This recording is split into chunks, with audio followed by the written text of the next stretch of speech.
Вот мы вчера остановились дошли до первоэлементов, да?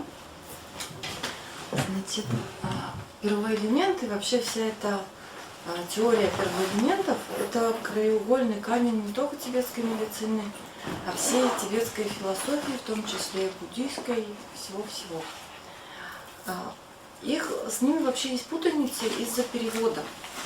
Периодически их путают, может быть, вы слышали, с такими вот как металл, земля, вот эти вот взаимоотношения мать-друг, сын, враг и прочее. Это другое, это не то же самое. По-тибетски они даже называются по-разному. Вот те первоэлементы, о которых мы будем все время говорить, это первоэлементы по-тибетски называются джунва. Их 5, соответственно. Можно написать? По-тибетски? Ну, лучше по-русски.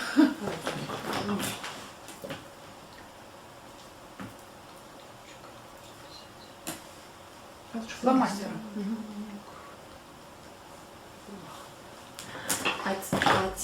Те первоэлементы, и они, вот эти первоэлементы, которые используются в медицине, в буддизме, везде. И в астрологии тоже. И есть другие, можно сказать, первоэлементы. Чтобы не путаться, их лучше переводить как стихии.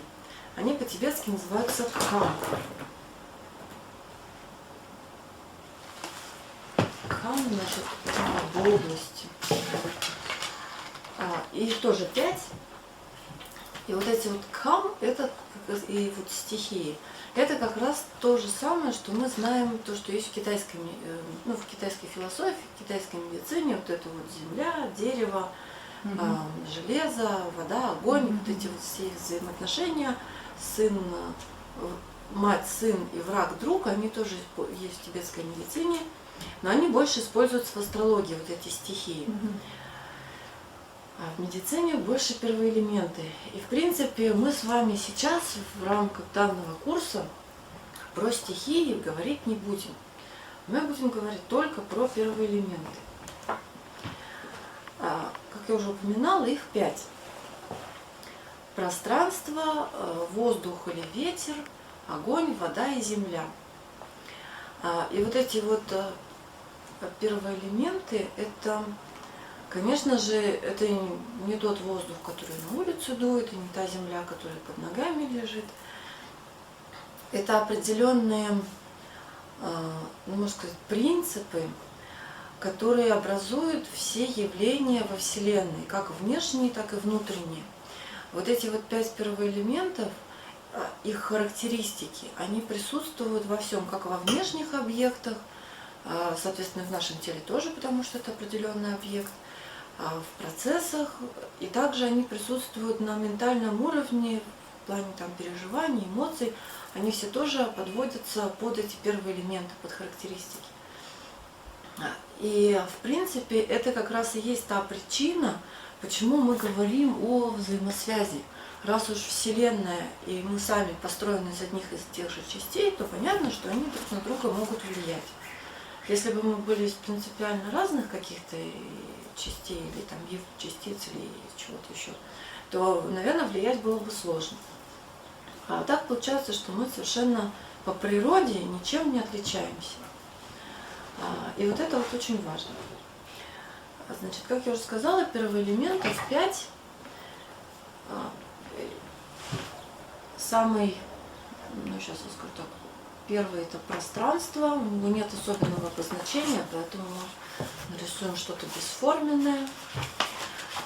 Потом первоэлемент ветра. Первоэлемент ветра обозначается зеленой полусферой.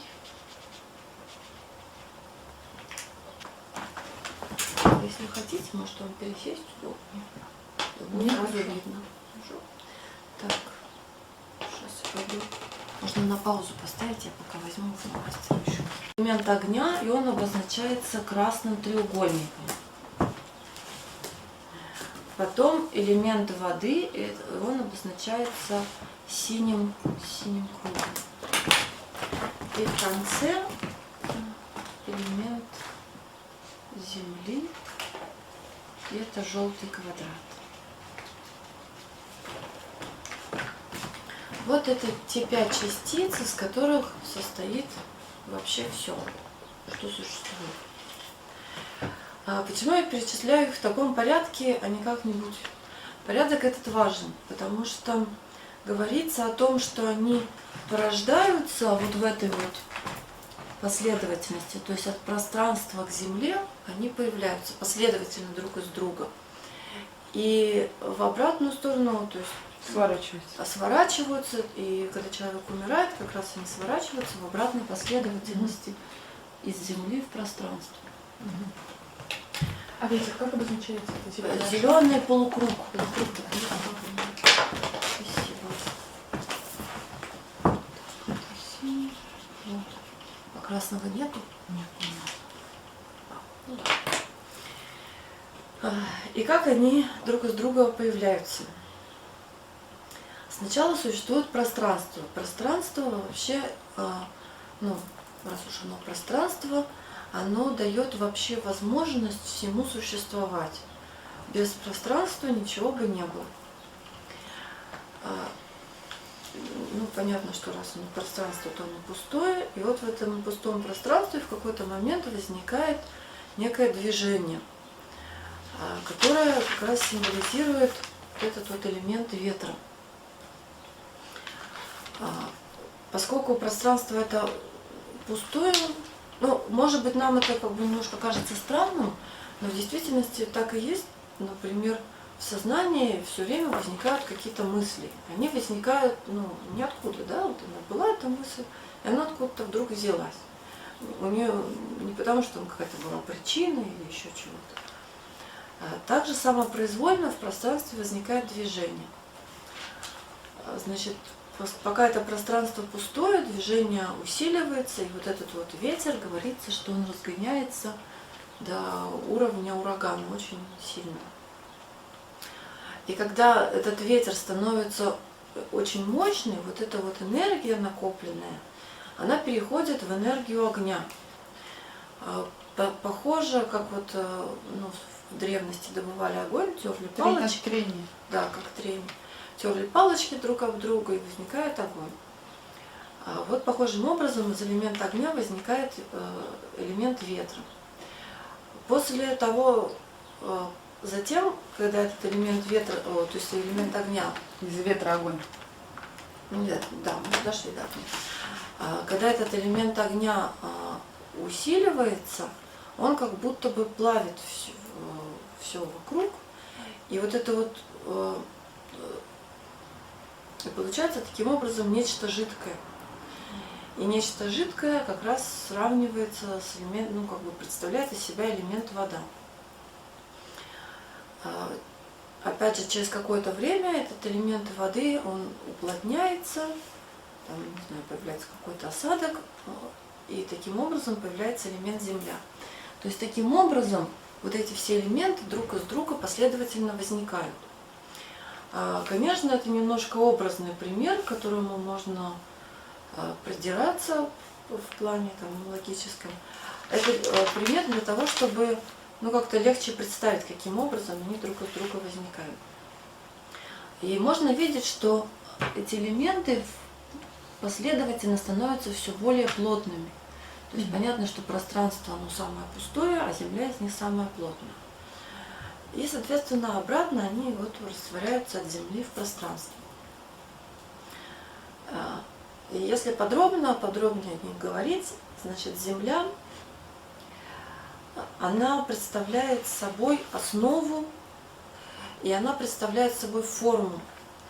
То есть все, что есть вокруг нас оформленного, имеющего какую-то определенную структуру, это и есть проявление элемента Земли. Видимую структуру. Но не обязательно видимую или невидимую. Ну да, мы же можем да. не видеть там кристаллическую решетку минералов, но она тем не менее есть. На уровне, это внешний мир. Естественно, поскольку человек тоже часть мира, эти элементы проявляются также в человеческом теле. В человеческом теле элемент Земля проявляется во всем том, что плотное. все, что имеет определенную форму и твердость, такие как, например, мышцы и так далее, кости. Из органов чувств с элементами Земля соотносится нос и обоняние. А на уровне ума качества элемента Земли проявляются в стабильности, в таком реализме, в каком-то терпении, например, в удовлетворении от органов чувств. И элемент Земля обладает такими качествами, как он тяжелый, он устойчивый, Земля тупая, гладкая и маслянистая. Можно еще раз? Тяжелый, устойчивый. Устойчивый, тупой, гладкий и маслянистый. Это качество самого элемента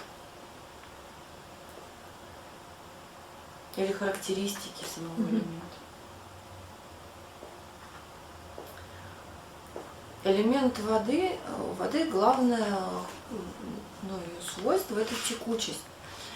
И текучесть проявляет, то есть элемент вода проявляется во всем, что имеет связи.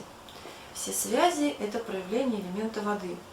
То есть все, что у нас может состоять из каких-то разных частей, но которые работают как единое целое, это проявление элемента воды. Соответственно, снаружи тела понятно, все, что текучее, все, что жидкое и все, что соединенное, это элемент вода. В нашем теле элемент вода проявляется в жидкостях на уровне, разные там кровь, лимфа, все какие угодно жидкости. На уровне органов чувств с элементом вода связан язык и, соответственно, чувство вкуса.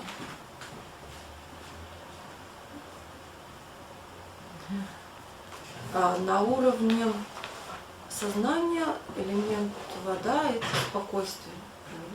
Элементы вода такие жидкая, прохладная, она тоже тяжелая, тоже тупая, маслянистая и мягкая.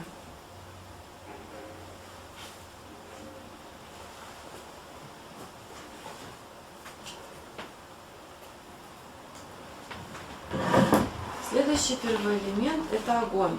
Огонь, понятно, что это тепло, и его важная функция – это созревание и доведение до какого-то результата. То есть так же, как, например, у нас фрукты или ягоды или что угодно, овощи созревают, они вначале зеленые, потом они созревают.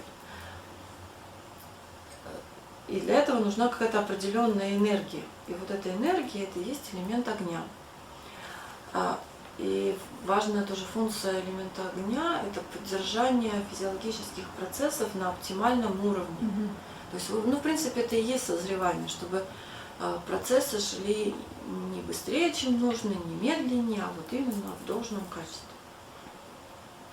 И, естественно, проявление огня в теле – это температура тела, это окраска кожи, кожных покровов. То есть, чтобы мы были не бледные, а такого нормального цвета, живого. На уровне органов чувств это глаза и зрение. На уровне сознания это как страсть, как гнев, как что-то такое энергичное, какая-то такая эмоция. Качества элемента огня такие: он жгучий, резкий. Жгучий и резкий иногда путают. Жгучий это как можно сказать, жгучий или горячий, да, как мы перец съедим, и вот у нас он жгет. А резкий это немножко другой, это как уксус, знаете, он же вроде бы он не жгет язык, но он при этом такой имеет резкий вкус.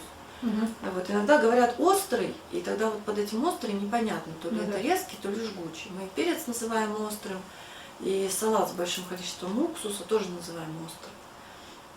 А с точки зрения науки Соларик, поэтому тут две характеристики разные. Жгучий и резкий.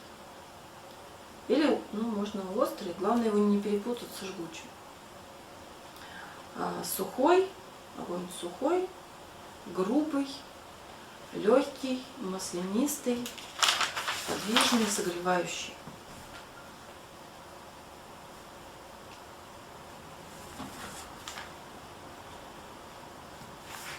Элемент ветра, он отвечает как раз за рост, развитие и трансформацию всего, что есть.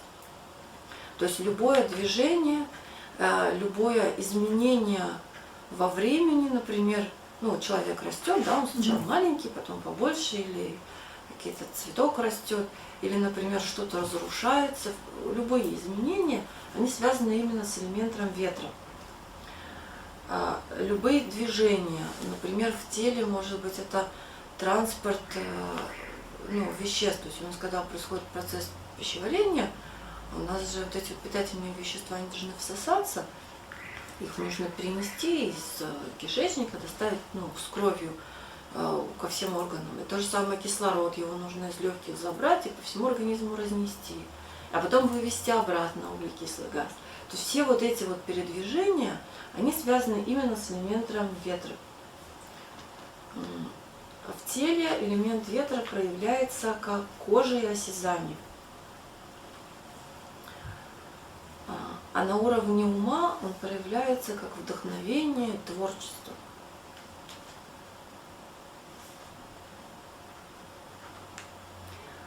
И если говорить о качествах, то он легкий, подвижный, холодный, впитывающий, сухой и жесткий.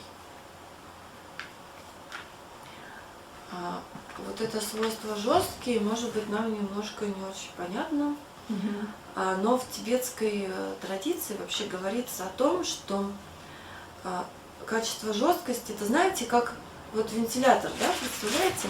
Вентилятор же как устроен? У него есть 3, или 4, например, лопасти, которые очень быстро крутятся. Если вентилятор остановить, то он же получается прозрачный, да, там 3 палки торчат, а между ними пространство. Но когда он очень быстро крутится за счет вот этой скорости, если вы бросите бумажку в этот вентилятор, она отскочит как от твердого предмета. И хотя говорится, мы упоминали, что Земля отвечает за структуру и качество, что она твердая, еще очень важное качество твердости именно как определенной силы у элемента ветра. То есть даже сами тибетцы считают, что, например... даже сила, да?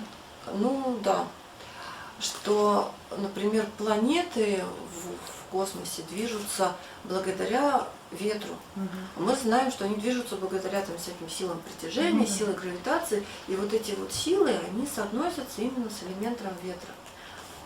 И поэтому говорится, что это самые мощные силы. То есть, что этот элемент на самом деле он очень твердый, хотя и подвижный. И самый первый элемент – это элемент пространства. Пространство, оно дает место всему, дает пространство и эфир, да, это примерно это. Но эфир это такой старый перевод, потому что что такое эфир? Все, я понимаю. Газ. Лучше пространство. Хорошо. Он дает возможность всему существовать. В теле организма этот элемент проявляется как разные полости и отверстия, или проходы какие-то. В органах чувств это уши и слух. И это само сознание.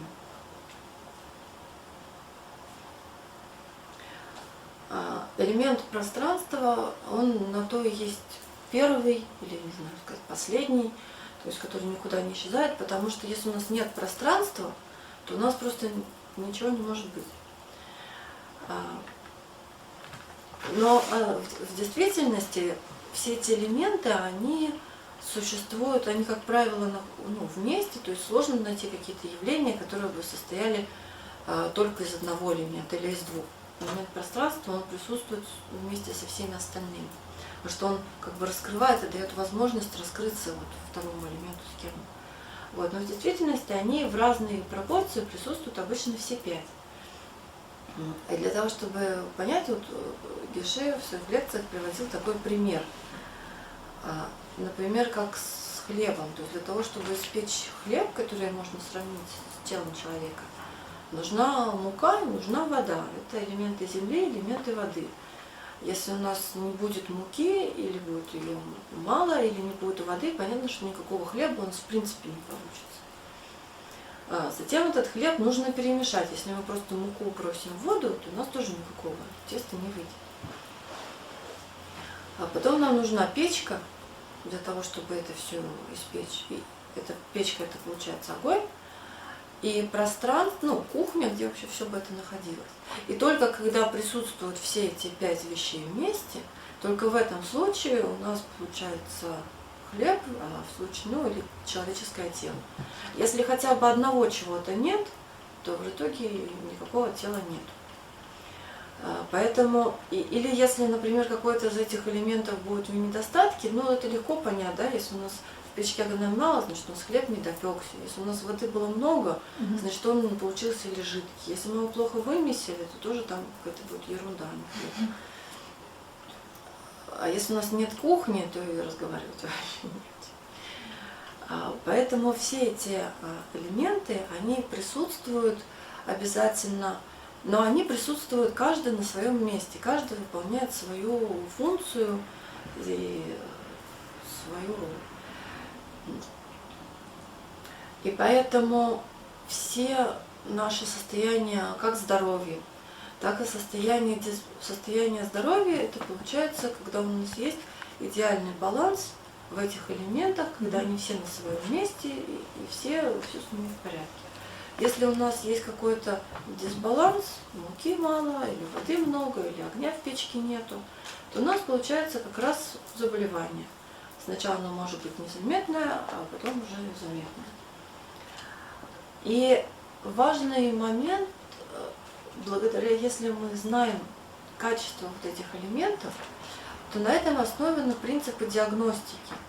То есть, когда мы с помощью опроса, например, человека спрашиваем и замечаем проявление этих элементов в теле человека, когда мы знаем, как они проявляются в теле человека, то мы можем заметить отклонения какие-то. И не просто это видимо, то есть они проявляются, именно эти же характеристики, они проявляются в пульсе, они проявляются в моче, в виде каких-то,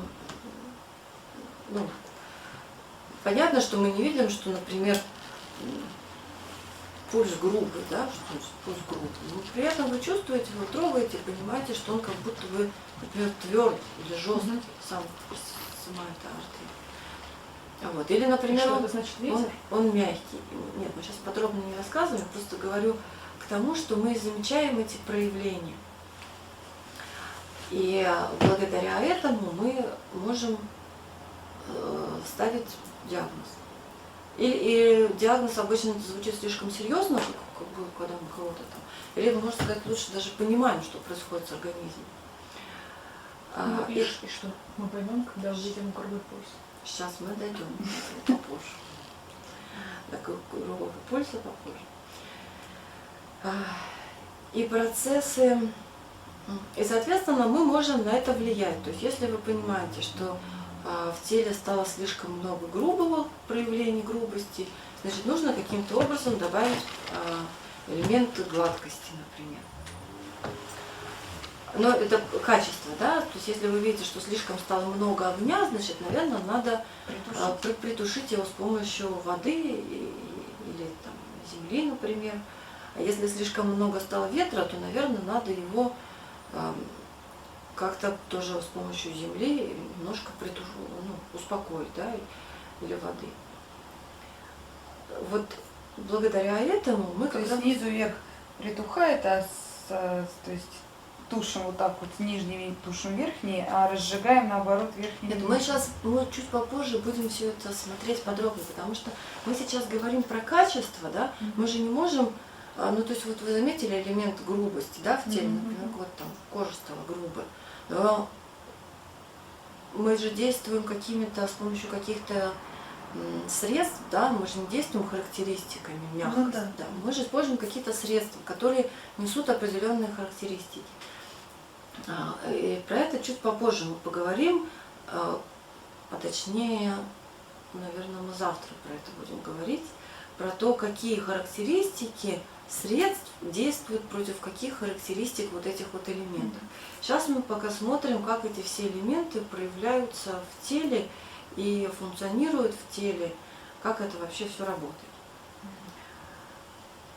Вот тут есть какие-нибудь вопросы? Я вот не понимаю про эти элементы. То есть Земля, вообще вот эта вот метафорическая Земля, она никаким образом не соотносится с той Землей, которую мы Землей называем.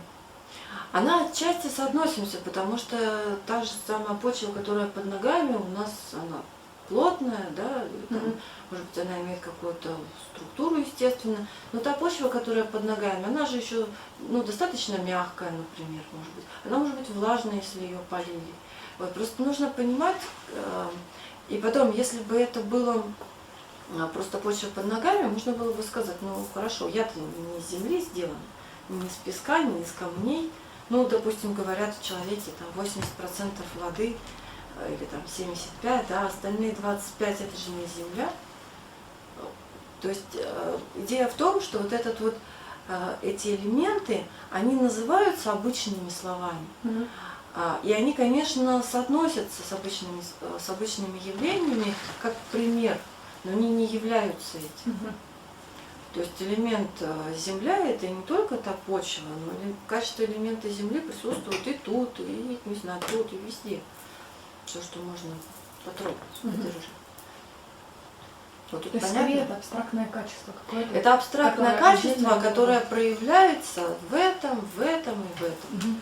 И в Земле проявляется, и в том, что наше тело имеет определенную форму, то, что наше тело имеет определенную плотность и определенную, не знаю, структуру и так далее.